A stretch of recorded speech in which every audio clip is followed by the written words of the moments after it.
तो स्टूडेंट आज हम लोग क्वेश्चन करेंगे एनालिसिस ऑफ मिक्सचर के ऊपर। जैसे देखिए पहला सवाल जो यहाँ पे है वो कह रहा है क्या कि calculate average molecular mass AMM of a sample containing equal mole. पहला में ये मान लीजिए एंड दूसरा में है इक्वल मास। दो पार्ट हो गया इस क्वेश्चन का। Equal mass of H2 and CH4। ठीक है बच्चों, इस तरीके का देखिए इसमें क्वेश्चन आएगा। तो जब आपको थ्योरी पढ़ाया गया तो उसमें आपको क्या बताया गया था कि जब भी आपको एवरेज मॉलिक्यूलर मास निकालना हो, क्या निकालना बच्चों, एवरेज मॉलिक्यूलर मास निकालना हो, तो AMM का जो सबसे बेसिक फॉर्मूला था वो था total mass divided by total mole. ठीक है बच्चों, इसी तरीके से अब जैसे देखिए यहाँ पे क्या कह रहा है क्वेश्चन में कह रहा है पहला पार्ट जो है कह रहा है दोनों का इक्वल मोल है। दोनों का मोल क्या है बच्चों, इक्वल है। तो मोल इक्वल है तो अब कितना है ये तो नहीं दे रखा, तो हमें कुछ मानना पड़ेगा। मान लीजिए कि n मोल H2 का भी है और n मोल CH4 का भी है। अब सोचिए कि अगर किसी भी मिक्सचर के अंदर H2 प्रेजेंट है, CH4 प्रेजेंट है, कह रहा है इसका n मोल है, इसका n मोल है। अगर 1 मोल होता H2 का तो इस मिक्सचर में H2 का कितना ग्राम होता बच्चों, 2 ग्राम। अगर 1 मोल होता CH4 का तो इस मिक्सचर में कितना ग्राम होता, 16 ग्राम। तो हमें चाहिए टोटल मास। टोटल मास हम कैसे निकालेंगे, तो टोटल मास निकालने का यही मतलब हुआ ना कि हाइड्रोजन का मास और CH4 का मास जोड़ना पड़ेगा। तो यहाँ हाइड्रोजन देखिए कितना मोल है, 2n मोल है। तो हाइड्रोजन के कारण कितना मास हो जाएगा बच्चों, 2n, फिर 16n CH4 के कारण, और टोटल मोल कितना हो जाएगा बच्चों, 2n। देख लो इस तरीके से। अब यहाँ से अगर हम लोग करें दिया जाएगा कितना, 18n डिवाइडेड बाय कितना हो जाएगा बच्चों, 2n। तो अब देखिए n से n कट गया, ये कितना आ गया, 9। कितना गया बच्चों, 9 ग्राम पर मोल। ठीक है, तो ये पहला आंसर हमारा हो गया। ये हो गया पहला आंसर। इसका मतलब अगर आप यहाँ से गौर से देखें ना तो आपको लगेगा ये कि अगर सब्सटेंस का मोल इक्वल होगा तो एवरेज एटॉमिक मास जो है वो सिंपल एवरेज है। देखिए 2 और 16, सीधा सीधा हम ये ले सकते हैं, 2 ग्राम और 16 ग्राम बटा 2 कर दिए, देखिए आ गया इतना। ठीक है, तो इस तरीके से आप ध्यान रख सकते हैं। दूसरा जो पार्ट है इसका बच्चों वो कह रहा कि नहीं, अब इन दोनों का इक्वल मास प्रेजेंट है, तो भी हम यही फॉर्मूला लगाएंगे क्योंकि सबसे बेसिक फॉर्मूला तुम्हारे पास यही है बच्चों कि ये हो जाएगा वापस टोटल मास डिवाइडेड बाय क्या हो जाएगा, ये total mole. Total mass divided by क्या हो जाएगा, टोटल मोल। अब देखिए ये जो पार्ट है इसमें क्या कह रहा है कि H2 है और CH4 है, इसका भी x ग्राम होगा तो इसका भी x ग्राम होगा। अब सोचिए कि आपको टोटल मास चाहिए, तो टोटल मास का मतलब क्या हुआ कि x ग्राम इसका और x ग्राम इसका, तो पूरे मिक्सचर का मास कितना हो जाएगा बच्चों, 2x ग्राम। तो मास तो आपको मिल गया। अब हमें चाहिए टोटल मोल। अब सोचिए कि ये हाइड्रोजन गैस है, इसका मॉलिक्यूलर मास 2 ग्राम है, इसका मास x ग्राम है। तो अगर किसी गैस का आपको मास पता चल जाए, फॉर्मूला पता है, क्या आप उसका मोल नहीं निकाल सकते हैं। मोल निकालने का तरीका क्या होगा, mass divided by molecular mass. तो मास है x और मॉलिक्यूलर मास है 2, तो इसका मोल हो जाएगा x/2। फिर प्लस करना होगा CH4 का मोल, तो CH4 का मोल के लिए वही फॉर्मूला लगेगा बच्चों, x/16, क्योंकि इसका मॉलिक्यूलर मास है 16। आप अगर इसको सॉल्व कर देंगे तो ये आपका आंसर आ जाएगा। यहाँ से भी वापस क्या हो जाएगा बच्चों, x कट जाएगा, अब इसको सॉल्व कर लें, ये आपका आंसर आ जाएगा। तो एक तरह से तो हम इस तरीके से निकाल सकते हैं बच्चों इसका। ठीक है, अब आपको जो परसेंटेज निकालने के लिए बताया गया था, ठीक है, कि परसेंटेज कैसे निकालेंगे किसी भी एक कंपोनेंट का मिक्सचर के अंदर अगर एवरेज एटॉमिक मास दिया हुआ है तब। ठीक है, इसको मिटा दें। और भी बहुत सारा चीज दे सकता है आपको, 2-3 गैस का मिक्सचर दे देगा, सबका कुछ कुछ मोल दे देगा, आप इस फॉर्मूले के ऊपर उसको बना सकेंगे। अब हम बच्चों करते हैं परसेंटेज वाला सवाल, ठीक है, कि परसेंटेज कैसे हम लोग निकालेंगे। तो देखिए एक क्वेश्चन हम लोग यहाँ पे लिख रहे हैं, कह रहा है क्या कि the average molecular mass of ozonide. देखिए ये ओजोनॉइड ऑक्सीजन क्या होता है, ओजोनॉइड ऑक्सीजन का मतलब होता है mixture of oxygen and ozone gas, इसी को बोलते हैं ओजोनॉइड ऑक्सीजन, ठीक है बच्चों। किया जाएगा AMM of ozonised oxygen is 36, ठीक है। तो कह रहा है then calculate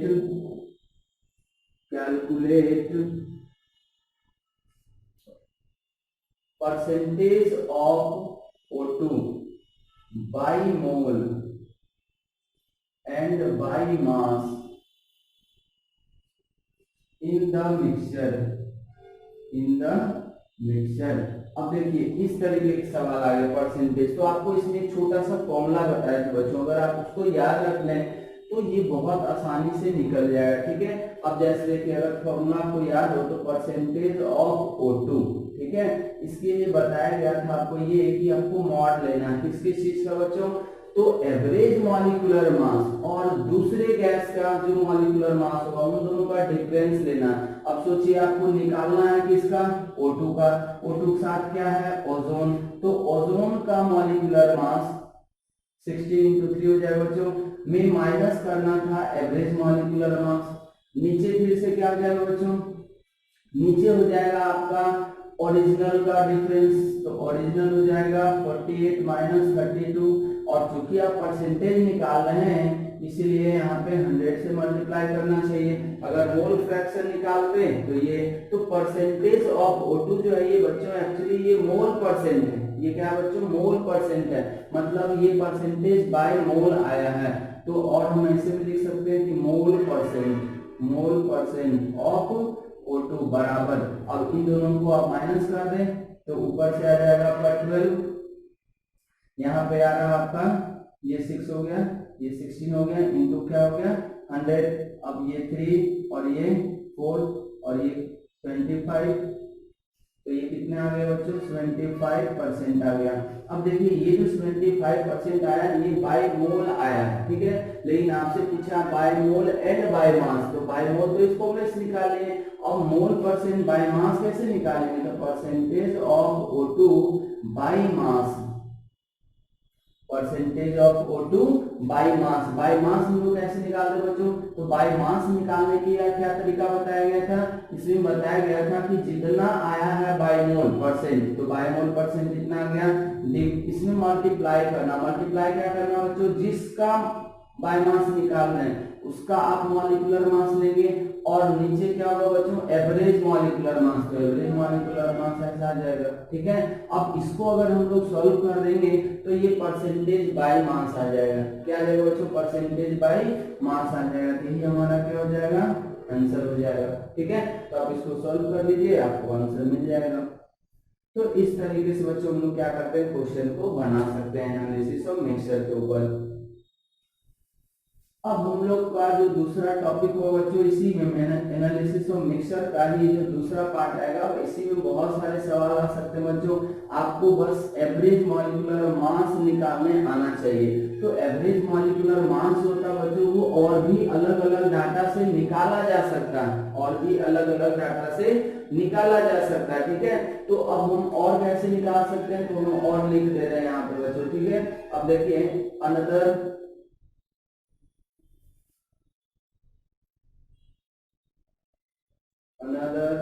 formula used to calculate average molecular mass। अब इसमें देखिए कैसा भी फॉर्मूला लगा देगा, P ×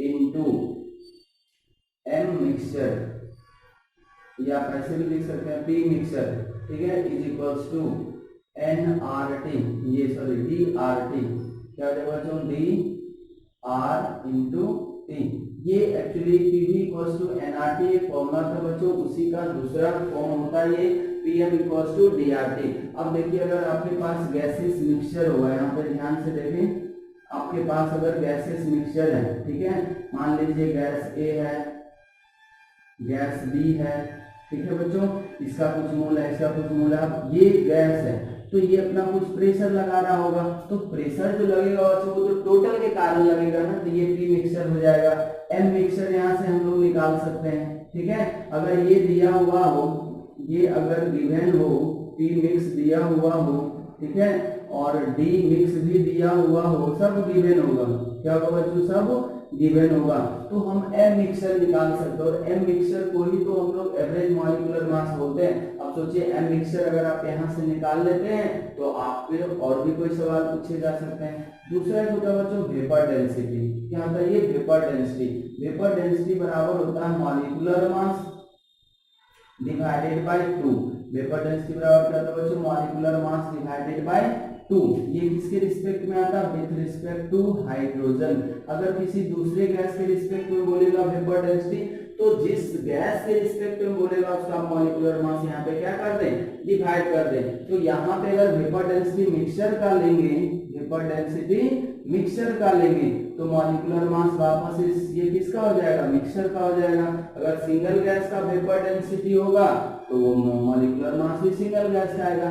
तो इन दो तरीके को और यूज करके हम लोग मॉलिक्यूलर मास ऑफ मिक्सचर या एवरेज मॉलिक्यूलर मास निकाल सकते हैं। वो डिपेंड करता है बच्चों डाटा के ऊपर कि डाटा आपके क्वेश्चन में क्या दे रखा है। अगर प्रेशर, डेंसिटी, टेम्परेचर दे रखा है तो आप ये वाला यूज कर लें। अगर वेपर डेंसिटी दे रखा है तो आप ये वाला यूज कर लें। अगर उस समय जो हम लोग सवाल किए मोल या मास डायरेक्ट दे रखा है तो वो पीछे वाला सवाल यूज कर लें। तो इस तरीके से बच्चों हम लोग कर सकते हैं, ठीक है।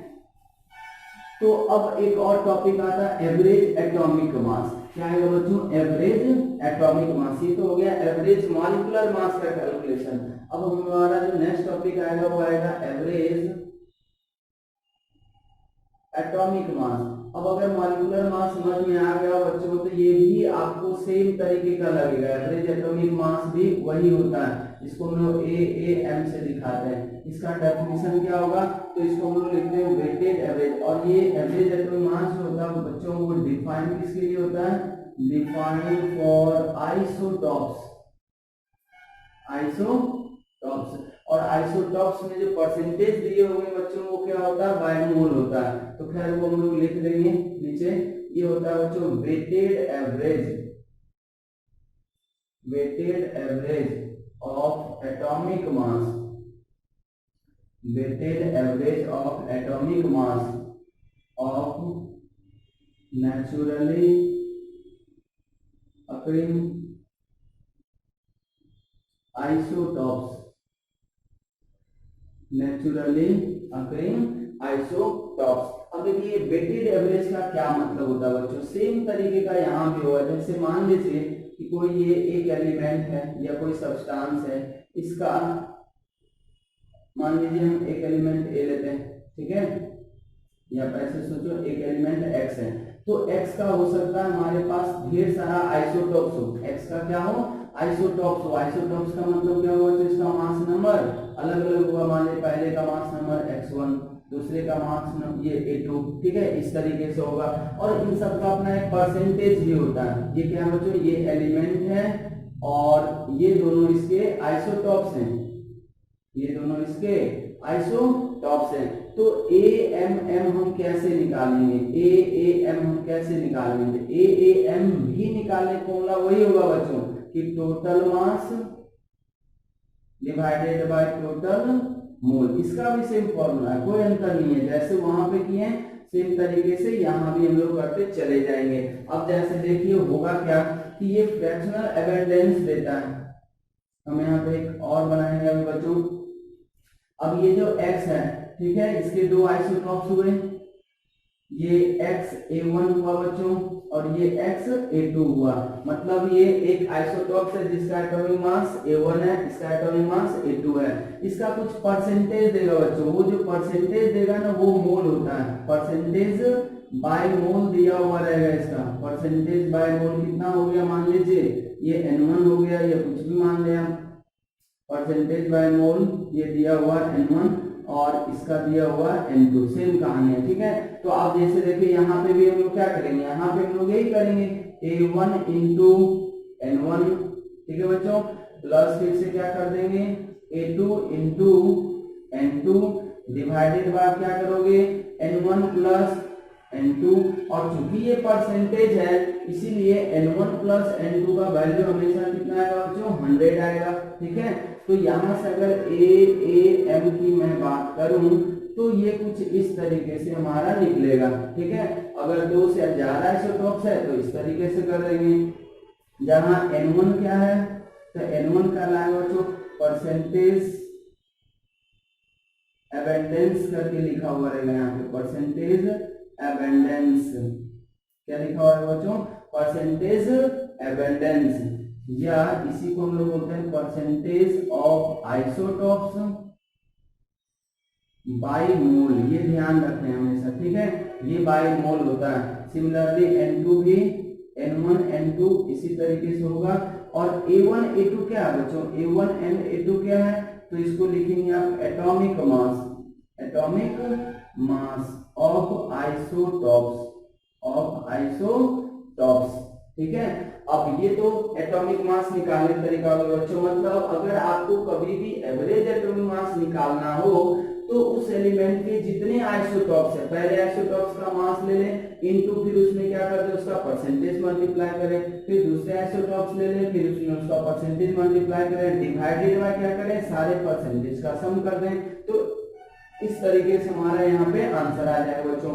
एक तो ये वाला हो गया। दूसरा वापस फिर से यहाँ पे आइसोटॉप्स का परसेंटेज पूछ सकता है, अगर आपको AAM दे दिया गया हो तो वापस हम लोग कैसे निकाल सकते हैं बच्चों, तो परसेंटेज ऑफ आइसोटॉप्स, आई का मतलब क्या होगा बच्चों, यह पूरा लिख देता हूं मैं, isotopes 1, isotopes 1, percentage of isotopes 1 निकालना अगर हो तो वापस फिर से सेम कहानी लेंगे कि AAM में माइनस करोगे किससे, atomic mass of, atomic mass of I2, atomic mass of I2 कहने मतलब क्या होगा बच्चों, वापस फिर से कि जिस आइसोटॉप्स का परसेंटेज निकालना होगा उसका एटॉमिक मास छोड़ के दूसरे वाले का लेना है और एवरेज के साथ उसका डिफरेंस लेना है, और नीचे क्या हो जाएगा बच्चों, तो atomic mass, atomic weight of I2 minus atomic weight of I1 या I1 या I2 दोनों में से किसी को निकाल सकते हैं, और परसेंटेज निकाल रहे हैं तो आप यहाँ पे वापस 100 करेंगे, और ये जो बच्चों वापस आपको परसेंटेज मिलेगा एलिमेंट का वो क्या मिलेगा, बाय मोल मिलेगा। ये परसेंटेज किस रेशियो में मिलता है बच्चों, बाय मोल, ये है परसेंटेज बाय मोल। अब सोचो वापस फिर से अगर तुमको परसेंटेज बाय मास निकालना हो तो परसेंटेज बाय मास वापस क्या आ जाएगा बच्चों, तो सेम कहानी यहाँ भी रहेगा कि percentage by mole, percentage by mole into क्या कर देंगे हम लोग, एटॉमिक वेट ऑफ आइसोटॉप्स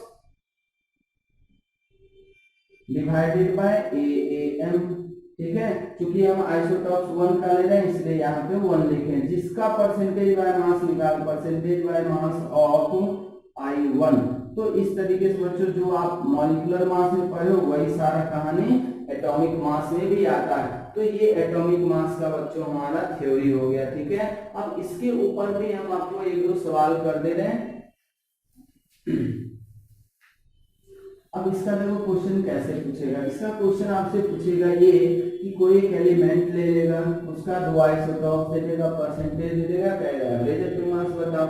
जैसे हम क्वेश्चन ले रहे हैं, कह रहा है क्या कि boron has 2 isotopes, boron has 2 isotopes B10 and B11 have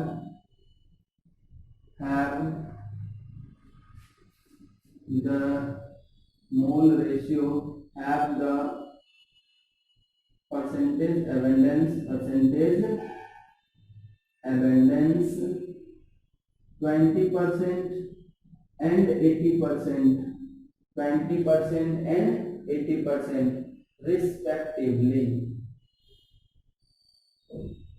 Then determine AAM of boron. अब कह रहा है कि बोरोन का AM बताओ। इसको ट्राई करो बच्चों खुद से, 2 मिनट का टाइम है।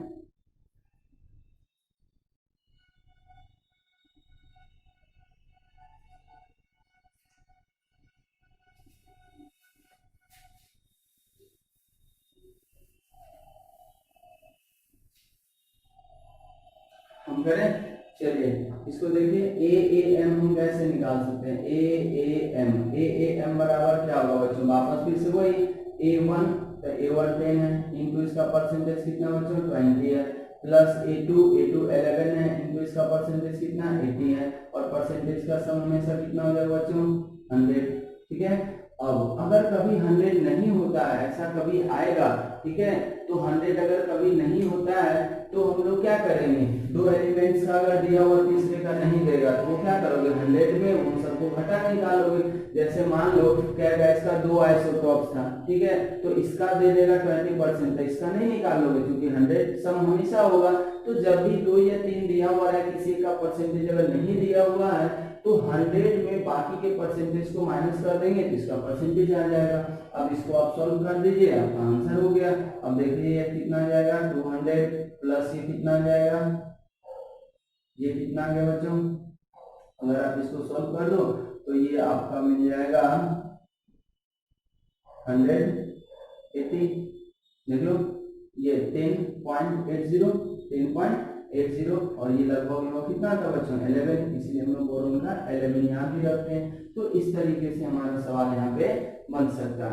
अब वापस सोचिए, यहाँ पे भी आपको परसेंटेज पूछ सकता है, ठीक है, 2-3 एलिमेंट का भी ले सकता है। आप इसी तरीके के सवाल बहुत सारे बना सकते हैं। हम परसेंटेज निकालने वाला बता रहे हैं बच्चों। अब क्या रहा क्या कि ए सब्सटेंस या AAM, एक नेक्स्ट क्वेश्चन है, AAM of a substance, of a substance having atomic mass of isotopes is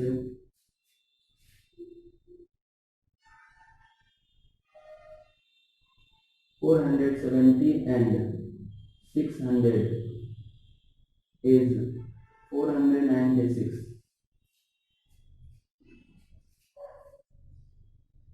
Then determine percentage of atomic mass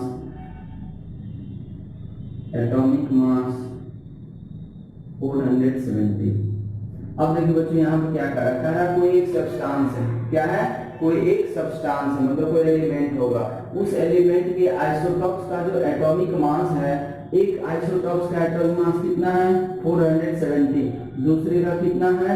600, और एवरेज एटॉमिक मास कितना दिया हुआ बच्चों? 496। ठीक है, तो average atomic mass of substance having atomic mass of isotopes is इतना and इतना, इज 496। ठीक है, तो कह रहा है कि इस आइसोटॉप्स का बताइए परसेंटेज। और एक बात और ध्यान रखना बच्चों कि एवरेज जो भी आएगा ना वो ओरिजिनल एटॉमिक मास के बीच का ही होगा।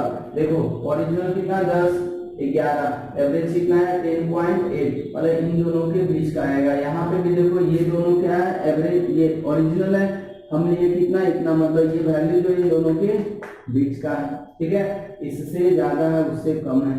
तो हम लोग परसेंटेज अगर निकाले, परसेंटेज ऑफ आइसोटॉप्स, अगर वो परसेंटेज ऑफ आइसोटॉप्स निकालने का तरीका वापस क्या होगा? किसका परसेंटेज पूछा है? 470 वाले का। तो एवरेज में किसको घटाएंगे? दूसरे को। तो 600 माइनस कितना कर दोगे? 496, डिवाइडेड बाय क्या करोगे? इन्हीं दोनों का ओरिजिनल वैल्यू। तो 600 माइनस कितना कर देंगे भाई? 470 इंटू कितना हो जाएगा? 100। तो ये जो परसेंटेज सोल्व करोगे वो क्या आ जाएगा बच्चों? बाय मोल आएगा, परसेंटेज बाय मोल आएगा ना ये। तो ये तो परसेंटेज बाय मोल आ गया आपका, ठीक है। अब अगर मान लो कि परसेंटेज बाय मास पूछता है, परसेंटेज बाय मास पूछा, तो परसेंटेज बाय मास निकालने क्या तरीका होगा, ये सोल्व करके जितना भी आया होगा तो परसेंटेज बाय मोल जो कि ऊपर से आ जाएगा इनटू क्या करोगे, जिसका पूछा जा रहा उसी का एटॉमिक मास ले लो, नीचे क्या कर दोगे आप एवरेज, तो एवरेज कितना है 496, ठीक है। तो इसको सॉल्व कर दोगे तो ये आंसर आ जाएगा। तो इस तरीके से बच्चों हम लोग मिक्सचर का एनालिसिस करते हैं। अब अगर ये आपको समझ में आ गया हो तो मिक्सचर का एनालिसिस हमारा हो गया खत्म। अब इसी के ऊपर अलग अलग तरह के सवाल आएंगे बच्चों। थ्योरी आपको वह ध्यान रखना है, जैसा डाटा दिया हुआ रहता है वैसा हम लोग क्या करते हैं फॉर्मूला यूज कर लेते हैं, ठीक है। यहाँ तक हो गया बच्चों। तो अब हम लोग नेक्स्ट टॉपिक सीखते हैं डेंसिटी के बारे में। थोड़ा सा आपको बता दे रहा हूँ मैं, हाइपर डेंसिटी उसी में आएगा बच्चों, जो हम लोग अभी थोड़ा सा पहले फॉर्मूला लिखे थे। तो इसमें एक अलग कंसेप्ट से आएगा concept of density. Concept of density, density का क्या कंसेप्ट होता है बच्चों, ठीक है। तो डेंसिटी के बारे में अगर आपको पता हो तो डेंसिटी का पहला जो हम लोग डेफिनेशन लिखते हैं, डेंसिटी का डेफिनेशन क्या होता है बच्चों, डेंसिटी में आपका मास पर यूनिट वॉल्यूम। इसका मतलब किसी भी सब्सटेंस के यूनिट वॉल्यूम का जो मास होता है वही क्या कहलाता है हमारा डेंसिटी कहलाएगा बच्चों। तो डेंसिटी क्या होता है, इट इज डिफाइंड एज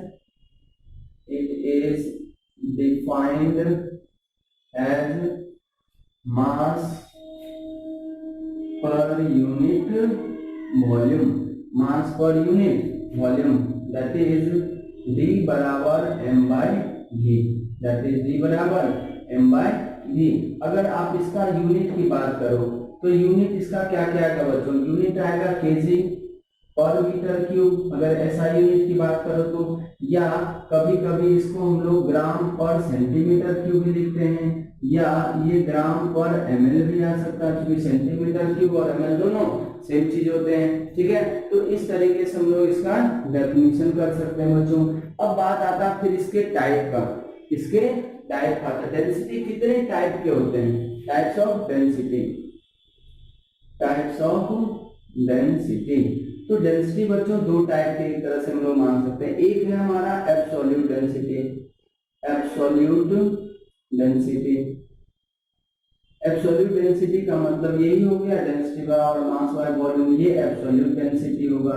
और इसी का क्या होगा बच्चों, यहाँ पे यूनिट भी होगा, इसी का क्या होगा यूनिट भी होगा। दूसरा जो है वो होता है बच्चों एब्सोल्यूट डेंसिटी, ये रिलेटिव डेंसिटी। तो रिलेटिव डेंसिटी किसको बोलते हैं, तो रिलेटिव डेंसिटी जो होता है बच्चों उसमें हम लोग क्या करते हैं,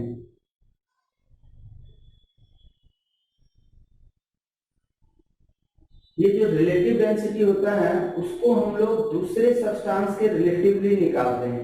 किसके रिलेटिवली निकालते हैं बच्चों, किसी दूसरे सब्सटेंस के रिलेटिव में जब हम लोग डेंसिटी निकालते हैं तो वही डेंसिटी कहलाएगा क्या, रिलेटिव डेंसिटी। तो रिलेटिव डेंसिटी जो है, रिलेटिव डेंसिटी, रिलेटिव डेंसिटी का मतलब होता है density of substance 1, density of substance 1 divided by density of substance 2। ये हो गया हमारा क्या, रिलेटिव डेंसिटी हो गया बच्चों। अब जिस सब्सटेंस का रिलेटिव डेंसिटी निकालना होगा, किसके रिलेटिव निकालना है ये बात ध्यान रखना होता है, ठीक है। तो अब हमें जैसे देखिए यहाँ पे ये जो रिलेटिव डेंसिटी होगा बच्चों वो वापस दो तरीके का हो सकता है। वापस क्या हो सकता है बच्चों, दो तरीके का। तो इसी को हम लोग डिवाइड कर देते हैं दो तरीके में, इसी को हम लोग क्या कर देते हैं बच्चों डिवाइड दो तरीके में। For gas, for gas, gas के लिए क्या लाता है वेपर डेंसिटी, गैस के लिए क्या कहलाएगा बच्चों वेपर डेंसिटी। अब याद रखो वेपर डेंसिटी एक्चुअल में रिलेटिव डेंसिटी है जो स्पेशली गैस के लिए यूज होते हैं, और ये एक कहलाता है specific gravity. Specific gravity, specific gravity किसके लिए होते हैं बच्चों, ये यहाँ लिखना है, ये आ जाएगा स्पेसिफिक ग्रेविटी।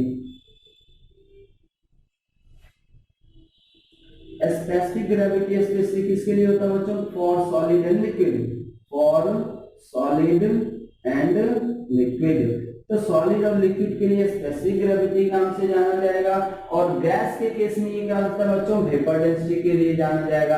अब देखिए इसीलिए वेपर डेंसिटी का जो फॉर्मूला बना था बच्चों वो क्या बन गया था? Molecular weight divided two. क्यों बना था? अब जैसे देखिए यहाँ पे हम लिखेंगे डेंसिटी ऑफ गैस 1, ठीक है, और divided by density of gas 2, ठीक है बच्चों। ये density of gas 1 divide density of gas 2 होगा अंडर सिमिलर कंडीशन। ये दोनों क्या होगा? सिमिलर कंडीशन में होता। अब आइए VD, इसको शॉर्ट में क्या बोलते हैं बच्चों? VD।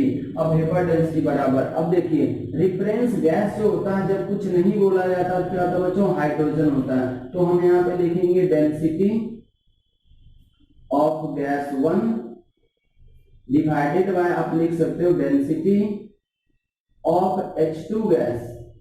अब ये रिफरेंस गैस हमेशा हाइड्रोजन ही होता है अगर कुछ नहीं बोला जाए तब। ऐसे तो हम लोग किसी के रिस्पेक्ट में निकाल सकते हैं, कोई CH4 के रिस्पेक्ट में बता सकता है, कोई O2 के रिस्पेक्ट में बता सकता है, कोई ओजोन के रिस्पेक्ट में बता सकता है। तो हम किसी भी गैस के रिस्पेक्ट में बच्चों बता सकते हैं, लेकिन अगर कुछ नहीं बोला जाए क्वेश्चन में तो रिफरेंस गैस हमेशा क्या हो जाता है बच्चों?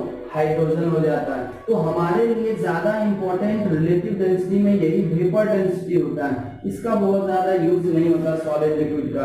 तो ये हमारे लिए ज्यादा इंपॉर्टेंट है, इसलिए इसको ध्यान रखें फॉर्मूला। अब इसको हम कैसे ले जाएंगे मॉलिक्यूलर मास के टर्म में? तो यहाँ पे बच्चों एक हम लोग और फॉर्मूला पढ़े थे कि PV इक्वल्स टू क्या था बच्चों? nRT। PV इक्वल्स टू, इसी में लिखेंगे, इसके नीचे नहीं जगह, यहाँ लिखा है PV इक्वल्स टू nRT। तो आपको पता होगा कि यहाँ से हम लोग किए थे P equals to,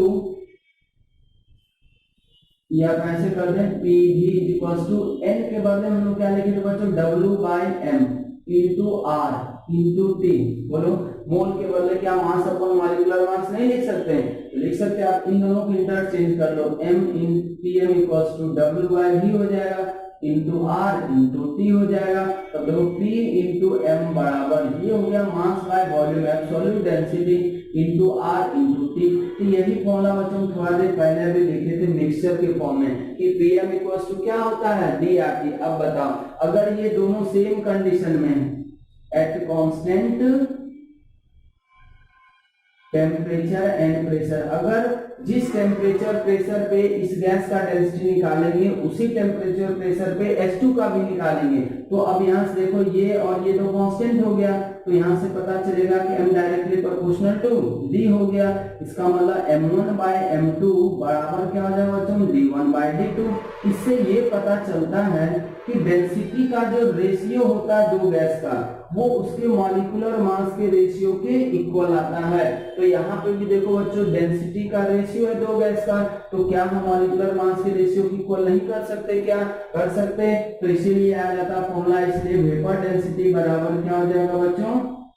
molecular mass of gas 1 molecular weight of gas 1 divided by, आप क्या कर दोगे? Molecular weight of hydrogen gas H2 gas. अब बताओ VD बराबर, तो यहाँ से क्या आ जाएगा? ये आ जाएगा मॉलिक्यूलर वेट जिस गैस का भी होगा। ये तो आपको पता चल गया ना आपको, तो दो, इसीलिए फॉर्मूला में क्या आया था बच्चों? वहां पे मॉलिक्यूलर वेट डिवाइडेड बाय 2 आया था। लेकिन अगर कोई कहता हीलियम के रिस्पेक्ट में बताओ तब तो आपको यहाँ पे हीलियम रखना पड़ता, तब यहाँ पे 4 आ जाता। तो इस तरीके से बच्चों हम लोग क्या कर सकते हैं? इसका सवाल बना सकते हैं। तो ये एक फॉर्मूला है, वेपर डेंसिटी से हम लोग मॉलिक्यूलर मास कैलकुलेट कर सकते हैं। इसके ऊपर हम एक दो छोटा छोटा सवाल दे दे रहे बच्चों, इसमें सवाल ही बस इतना ही आएगा, मॉलिक्यूलर मास निकालना आपको।